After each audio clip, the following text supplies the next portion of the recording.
दरअसल उत्तर प्रदेश में इस बार सियासी मुकाबला त्रिकोणीय होने वाला है, जिसमें एक तरफ बीजेपी है, दूसरी तरफ समाजवादी पार्टी और तीसरी तरफ बीएसपी इस बार अकेले चुनाव मैदान में है, जिससे बीजेपी को बम्पर फायदा मिलने वाला है। और कयास ये भी लगाए जा रहे हैं कि बीजेपी ने जो 80 में से 80 सीट का लक्ष्य रखा है, उसमें भी काफी हद तक भारतीय जनता पार्टी को कामयाबी मिल सकती है। क्योंकि अगर पिछले चुनावी परिणाम पर नजर डालें तो 2014 में मायावती अकेले चुनाव लड़ी थी और इस दौरान बीजेपी को सिर्फ यूपी की 7 सीटों पर हार का सामना करना पड़ा था। वहीं जब 2019 के लोकसभा चुनाव में मायावती समाजवादी पार्टी के साथ गठबंधन में लड़ी तो बीजेपी को 80 में से 16 सीट पर हार का सामना करना पड़ा था, मतलब 16 सीट का नुकसान हुआ था। और ऐसे में एक बार फिर मायावती अकेले चुनावी मैदान में है, जिससे सबसे ज्यादा फायदा बीजेपी को ही होने वाला है, ऐसा कहा जा रहा है। और ऐसा क्यों कहा जा रहा है, इसके पीछे का आधार क्या है, वो आपको एक रिपोर्ट के जरिए समझाते हैं।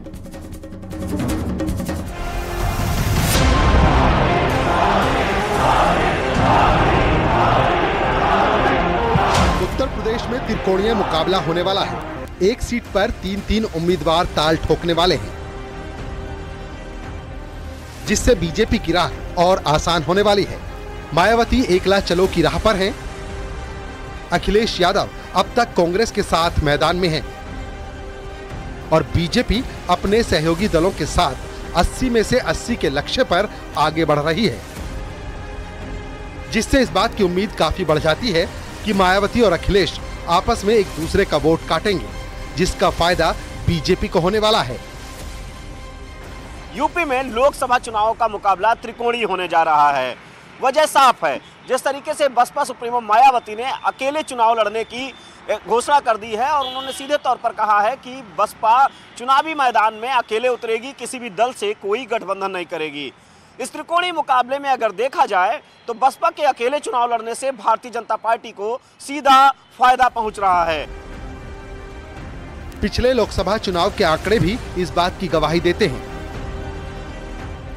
2014 के लोकसभा चुनाव में बीजेपी को सिर्फ 7 सीटों पर हार मिली थी, लेकिन 2019 में सपा और बसपा के साथ लड़ने से बीजेपी 16 सीटों पर हार गई। यानी बीएसपी के अकेले लड़ने से बीजेपी की राह आसान दिख रही है। इस बार मायावती ने ऐलान किया है कि वो गठबंधन में चुनाव नहीं लड़ेंगी, वो अकेले लड़ेंगी। ऐसी स्थिति में भारतीय जनता पार्टी के खिलाफ जो भी गठबंधन बनेगा वो और कमजोर होगा। निश्चित रूप से ये कमजोर गठबंधन भारतीय जनता पार्टी के विजय अभियान को किसी भी तरह से नहीं रोक पाएगा और भारतीय जनता पार्टी उत्तर प्रदेश की 80 की 80 सीट जीतकर देश में तीसरी बार 400 पार की सरकार बनाएगी। तो क्या बीजेपी का मिशन 80 पूरा होने वाला है? क्या बीजेपी हर सीट पर भगवा लहराने वाली है? क्या उत्तर प्रदेश में बीजेपी अपने सहयोगियों के साथ इतिहास रचने वाली है? क्योंकि उत्तर प्रदेश का त्रिकोणीय मुकाबला कुछ ऐसे ही संकेत दे रहा है। आजमगढ़ उपचुनाव की बात करें तो एसपी और बीएसपी अलग अलग चुनाव लड़ी। बीजेपी 8,500 वोटों से जीत गई। 2014 के चुनाव में गाजीपुर सीट को समझे तो बीएसपी और एसपी अलग अलग लड़ी। बीजेपी 32,000 वोटों से जीत गई।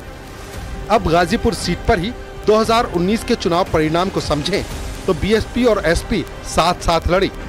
बीजेपी 1,20,000 वोट से हार गई।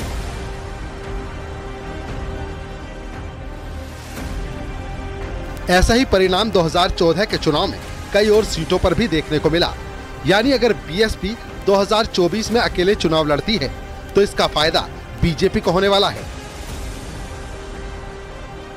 क्योंकि कांग्रेस और समाजवादी पार्टी के साथ साथ लड़ने से कोई खास फर्क बीजेपी को नहीं पड़ने वाला। Bureau report, news 18।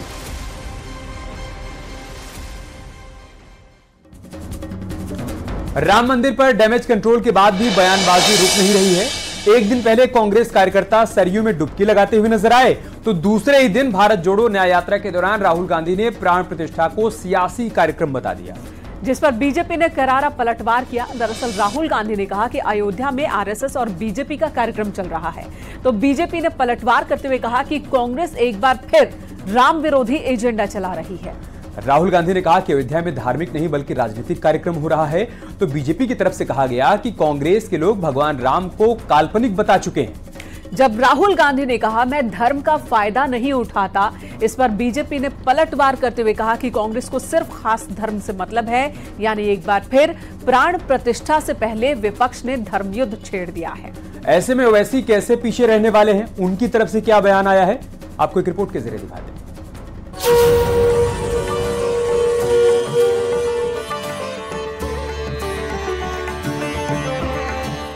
PM Modi 11 दिन के विशेष अनुष्ठान पर हैं। पीएम मोदी प्राण प्रतिष्ठा के यजमान हैं और इसी बात से विपक्ष परेशान है। आरएसएस ने, बीजेपी ने 22 तारीख को एक चुनावी flavour, election flavour, political flavour दे दिया। इसीलिए कांग्रेस प्रेसिडेंट ने इनकार किया वहां जाने। अयोध्या में 500 साल बाद राम मंदिर का इंतजार खत्म हो चुका है। पूरा देश राम के रंग में रंग चुका है, लेकिन विपक्षी नेता अब भी हिंदू मुसलमान की राजनीति कर रहे हैं। तो मैं फिर से कह रहा हूं कि इस देश में मेजॉरिटी कम्युनिटी के वोट को कैसे हासिल किया जाए, उसका कॉम्पिटिटिव हिंदुत्व हो रहा है। और मैं इस देश के मुसलमानों से अपील कर रहा हूं कि आप लोग देखिए, विपक्ष की ये बौखलाहट हिंदू राष्ट्र की आहट है, जिसे बीजेपी ने आगे बढ़ाया तो सियासत रेस में कांग्रेस और आम आदमी पार्टी दौड़ी दौड़ी चली आई।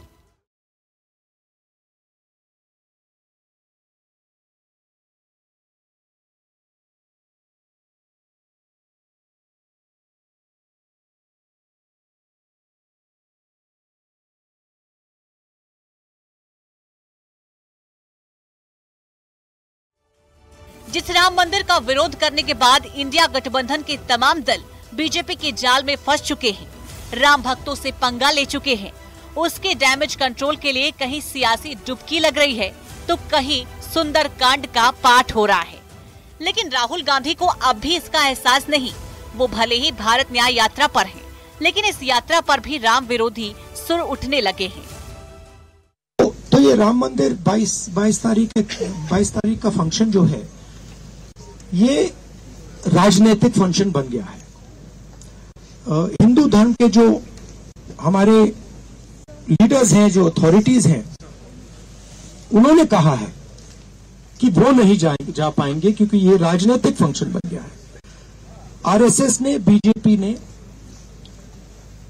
22 तारीख को एक चुनावी flavour, election flavour, political flavour दे दिया है। इसीलिए कांग्रेस प्रेसिडेंट ने इनकार किया वहां जाने। पहले कहते थे निमंत्रण नहीं मिला, जब निमंत्रण मिला तब आना नहीं है। तो मैं यही कहूंगा, ये तो बहाने हैं जनता को बहकाने के, भटकाने के। इन्होंने राम मंदिर के निर्माण को लटकाया भी, भटकाया भी, अटकाया भी। ये तो भगवान राम को काल्पनिक बताते, राम सेतु को काल्पनिक बताते हैं। और ये तो वहां पर फिर बाबरी मस्जिद बनाने के लिए पूरी कांग्रेस पार्टी और गठबंधन दल खड़े थे, अपने वकील खड़े करते थे। लेकिन ये तो राम भक्तों ने लड़ाई लड़ी है, संघर्ष किया है। यानी न्योते पर सवाल उठाने वाले अब इस बात से परेशान हैं कि पीएम मोदी क्यों यजमान हैं। हालांकि दूसरी तरफ कांग्रेस और आम आदमी पार्टी के दिखावे पर असीमुद्दीन ओवैसी ने निशाना साधा और कहा कि हिंदुत्व की राजनीति के लिए तमाम पार्टियों में कंपटीशन चल रहा है, मुसलमानों को ये समझना होगा। तो आप तो नरेंद्र मोदी की राह पर चल रहे हैं, जो वो कर रहे हैं आप वही करना चाह रहे हैं। तो आप में बीजेपी आरएसएस में क्या फर्क रहा है? तो मैं फिर से कह रहा हूं कि इस देश में मेजॉरिटी कम्युनिटी के वोट को कैसे हासिल किया जाए, उसका कॉम्पिटिटिव हिंदुत्व हो रहा है। और मैं इस देश के मुसलमानों से अपील कर रहा हूं कि आप लोग देखिए, ये जो खेल हो रहा है इसमें क्या हो रहा है बताइए। कॉम्पिटिटिव हिंदुत्व की पॉलिटिक्स को अपनाया जा रहा है। मतलब साफ है, बीजेपी राम पथ से विजय पथ की ओर है और अब राम का विरोध करने वाले भी राम भजन करने लगे हैं, जिसे ओवैसी जैसे नेता हिंदू मुसलमान का रंग दे चुके हैं। Bureau report, news 18।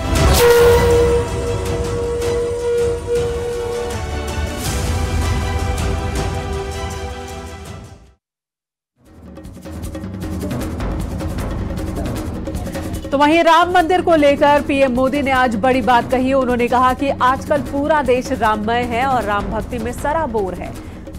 लेकिन प्रभु श्री राम का जीवन विस्तार, उनकी प्रेरणा आस्था भक्ति के दायरे से कहीं ज्यादा है।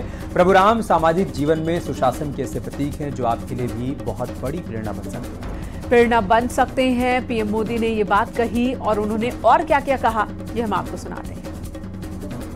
आजकल तो पूरा देश राममय है, राम जी की भक्ति में सराबोर है। लेकिन साथियों, प्रभु श्री राम का जीवन विस्तार, उनकी प्रेरणा आस्था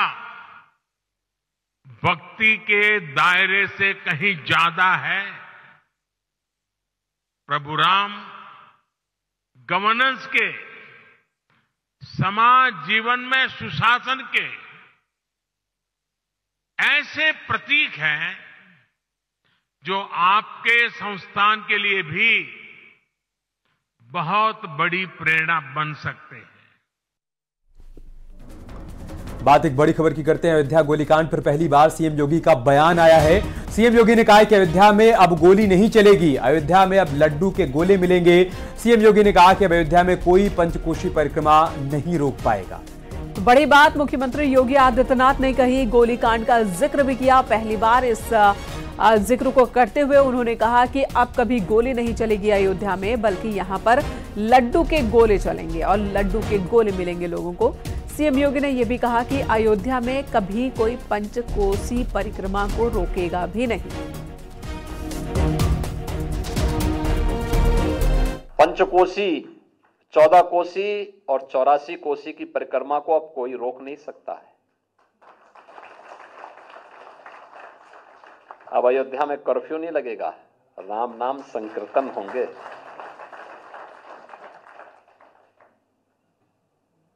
अब अयोध्या में कोई गोली नहीं चलाएगा। अब तो अयोध्या में हर्षोल्लास के दीपोत्सव के कार्यक्रम के श्री राम ज्योति के साथ जगमगाता हुआ ये नया अयोध्या हम सबको देखने को मिल रहा है। और हाँ, गोली नहीं, अब तो लड्डू के गोले मिलेंगे। हम सब इसका आनंद लेंगे। लेकिन याद रखना, प्रभु राम का जीवन एक ही संदेश देता है, धैर्य और संयम के साथ मर्यादित आचरण करना। और चुनावी अभियान के बीच बीजेपी अपने कार्यकर्ताओं में खूब जोश भर रही है। दीवार लेखन अभियान भी चलाया जा रहा है और संदेश अब की बार फिर मोदी सरकार का दिया जा रहा है, जिसकी तस्वीर गोरखपुर से भी सामने आई। यहां पर सीएम योगी ने कार्यक्रम में 400 पार का नारा दिया। सीएम योगी ने कहा कि इस बार 400 पार का लक्ष्य रखा है, जिसे मजबूत रणनीति से प्राप्त किया जाए। सीएम योगी ने कहा, बूथ जितने मजबूत उतने ही बड़ी जीत होगी। साथ ही उन्होंने ये भी कहा कि सरकारी योजना और डबल इंजन सरकार में तेजी से विकास के काम हुए हैं। ये बात भी सीएम योगी की तरफ से दोहराई गई। एक रिपोर्ट के जरिए आपको दिखाते हैं कि इस अभियान के जरिए बीजेपी का लक्ष्य क्या है और कैसे उसे प्राप्त करने की दिशा में बीजेपी आगे बढ़ रही है।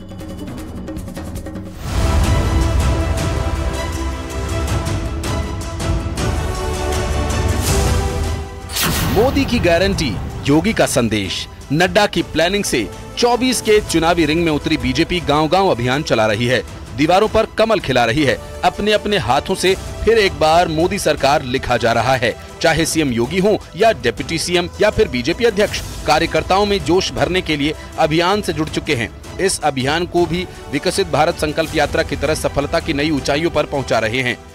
केंद्र और राज्य सरकार की योजनाओं से आम जनमानस को अवगत कराते हुए जिस तत्परता के साथ योजनाओं को अवगत करा रही है, हर व्यक्ति कनेक्ट हुआ है भारतीय जनता पार्टी की मोदी सरकार से, डबल इंजन सरकार से। हमें अपनी बात को कहने में संकोच नहीं करना चाहिए। वैश्विक मंच पर भारत की प्रतिष्ठा बढ़ी है, भारत पहले से सुरक्षित हुआ है।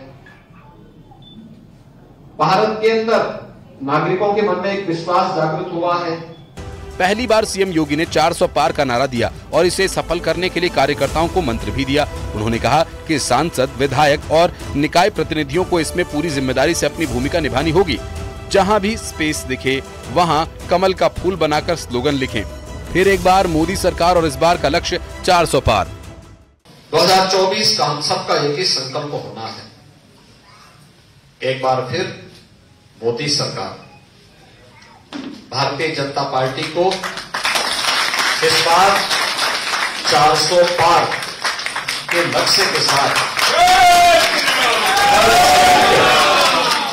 भारतीय जनता पार्टी को विजयश्री प्राप्त करने के उद्देश्य से कार्य करना है। उत्तर प्रदेश में 80 सीटों का लक्ष्य बीजेपी राम पथ से विजय पथ की ओर है। हर बूथ को मजबूत किया जा रहा है। संकल्प यात्रा से घर घर दस्तक के साथ लाभार्थी वर्ग को अभियान से जोड़ा जा रहा है ताकि चुनाव की तैयारी में कोई कमी न रह जाए। जिस तरह से सीएम योगी ने 400 पार का नारा दिया, उस टारगेट के पीछे कई मजबूत फैक्टर्स हैं, जैसे अयोध्या में भव्य राम मंदिर का निर्माण, नए मतदाता वर्ग को जोड़ने में बीजेपी सफल, जाति से परे पार्टी के लिए लाभार्थी वर्ग अहम, 80 करोड़ जनता को योजनाओं का लाभ मिल रहा है, 27 साल से लंबित महिला आरक्षण बिल पास हो चुका है। यानी जो कहा वो करके दिखाया।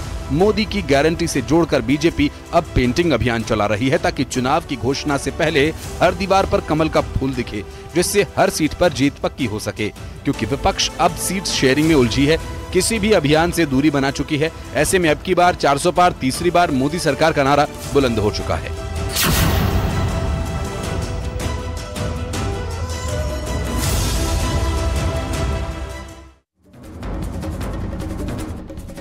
मथुरा के श्री कृष्ण जन्मभूमि शाही ईदगाह मामले में सुप्रीम कोर्ट ने कोर्ट कमिश्नर की नियुक्ति के फैसले पर रोक लगा दी है। फिलहाल शाही ईदगाह मस्जिद में सर्वे भी नहीं होगा और सुप्रीम कोर्ट ने यह भी कहा है कि हाई कोर्ट में सुनवाई जारी रहेगी, लेकिन कोर्ट कमिश्नर की नियुक्ति पर अंतरिम रोक लगाई गई। मामले में अब 23 जनवरी को अगली सुनवाई होनी है। के द्वारा जो 14 तारीख को कोर्ट कमिश्नर की जो प्रोसीडिंग्स की गई थी, उसमें कोर्ट कमिश्नर को मौके पर जाने से रोकने का आदेश पारित किया गया है। इसमें विशेष रूप बात यह है। दूसरी बात यह है कि उच्च न्यायालय की किसी भी कार्रवाई को आगे नहीं रोका गया है। उच्च न्यायालय में सभी कार्रवाई यथावत चलती रहेंगी, लेकिन कोई भी कोर्ट कमिश्नर मौके पर नहीं जाएगा। ये माननीय सुप्रीम कोर्ट के द्वारा आदेश पारित किया गया है और इसमें कुछ चीज़ों को लेकर के सुप्रीम कोर्ट ने, जिनको क्लियरिटी नहीं थी, उसको लेकर भी कहा। हमारी जो सुप्रीम कोर्ट में मांग थी कि जो इलाहाबाद हाई कोर्ट ने ऑर्डर किया है कमीशन भेजने का ईदगाह मस्जिद मथुरा में, उसको स्टे किया जाए, वो मान लिया। लेकिन जो महत्वपूर्ण बात है वो ये है कि माननीय उच्चतम न्यायालय ने ये बार बार ऑब्जर्व किया आज ओरली कि जो पिटिशनर ने जो अपनी एप्लीकेशन कमीशन के लिए लगाई थी उसमें क्लैरिटी नहीं है। वो ये कह रही है कि प्रेयर में जो प्रेयर है वो आप अलाउ कर दें। एक बड़ी खबर की बात करते हैं। सीएम योगी को प्राण प्रतिष्ठा का निमंत्रण मिला है। 22 जनवरी के समारोह के लिए सीएम योगी को निमंत्रण मिला है। स्वामी गोविंद देव गिरी ने यह निमंत्रण दिया है। जी हां, स्वामी गोविंद देव गिरी जो कि श्री राम जन्मभूमि ट्रस्ट से जुड़े हुए हैं, कोषाध्यक्ष हैं, उन्होंने आज सीएम योगी आदित्यनाथ को न्योता दिया। राम जन्मभूमि तीर्थ न्यास के कोषाध्यक्ष स्वामी गोविंद देव गिरी। ये तस्वीर आप देख रहे हैं, लखनऊ की तस्वीर, जहां पर न्योता सीएम योगी आदित्यनाथ को ट्रस्ट की ओर से दिया गया 22 जनवरी के लिए।